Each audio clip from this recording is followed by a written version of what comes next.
ఈ ఆధ్యాత్మికాన్ని ఒలిచిన అట్టుకొండగా చేసి మనకు అందించాడు. ఇంకా చెప్పాలంటే మొక్కలు పెట్టిన పత్రిగా చెల్లించిన తర్వాత నాకున్న ఎన్నో సందేహాలు నేను క్లియర్ చేసుకున్నాను. అందులో చాలా డౌట్ ఉండేది. మొదట్లో అక్టోబర్ సండే 100 కాళ్ళు ఉంటాయి. ఎన్ని కాళ్ళు ఉంటాయి? 100 కాళ్ళు ఉంటాయి.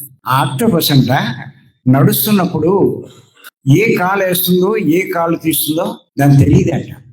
మానవుడు తెలుస్తాయి. ఎంచేత 2 ఉన్నాయి కాబట్టి. అవును, మీరు నడుస్తుంటే ఎడంకాలు వేసారా కుడికాలు వేసారా తెలుస్తుందో తెలీదా? అది కూడా తెచ్చుకోకుండా ఉన్నారా? తెలుస్తుంది మనకి. కానీ ఆక్టోపస్కి తెలియదట. అన్ని కాళ్ళు ఉంటే ఏ కాలు వేసిందో మనకి 2 కాబట్టి ఎడమ కుడి అన్నాం. అన్ని కాళ్ళు ఉంటే ఎడమంటారా కుడి అంటారా? నీ పరిస్థితి ఎలా ఉందన్నాడు. ఎక్కువ డౌట్లు అడిగితే ఇంకా అక్కడి నుంచి ఆయన అడగడం మానేశారు. మళ్ళీ ఎందుకో కొన్నాళ్ళు పోయాక అడిగితే ఏమన్నారంటే, నీ లెవెల్ పెంచుకోవయ్యా అన్నారు. ఏమన్నారు? నీ లెవెల్ అంటే ఏ లెవెల్? జ్ఞాన లెవెల్. నీ జ్ఞానం పెరిగితే నీ డౌట్లు నీకే క్లారిఫై అవుతా అన్నారు.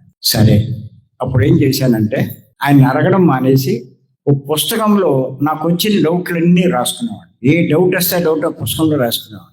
ఒక నెల పోయిన తర్వాత మళ్ళా చూస్తే ఇంకా కొన్ని పోయినాయి. ఒక 6 మాసాలు పోయేసరికి చాలా మటుకు పోయినాయి. ఒక ఏడాది అయ్యేసరికి ఇంకా డౌటే లేదు.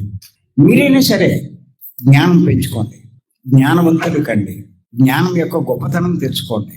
చాలా మందికి ఇంకో డౌట్ ఉందండి, అసలు జ్ఞానం అంటే ఏంటి అని. ఒక్కొక్కరు ఒకటి చెప్తూ గుర్తుపెట్టుకోండి. జ్ఞానం అంటే మన కంటికి కనిపించని దాని గురించి తెలుసుకోవడం. ఏదైనా సరే అది ఎంత తెలుసుకుంటే మీరు అంత జ్ఞానవంతులు.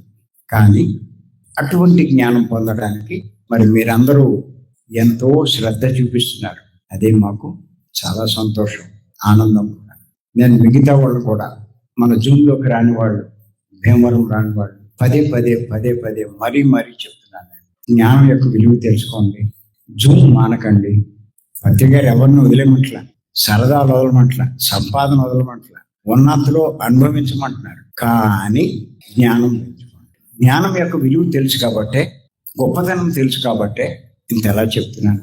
పత్రికారు స్పష్టంగా చెప్పారు, అజ్ఞానంలో ఉన్నవాడు ఆనందంగా ఉండవలసిన సమయంలో కూడా దుఃఖపడుతూ ఉంటాడు. జ్ఞానం ఉన్నవాడు దుఃఖంలో కూడా ఆనందంగా ఉంటాడు. అది జ్ఞానం యొక్క గొప్పతనం. చేత దీనికి అంతం లేదు.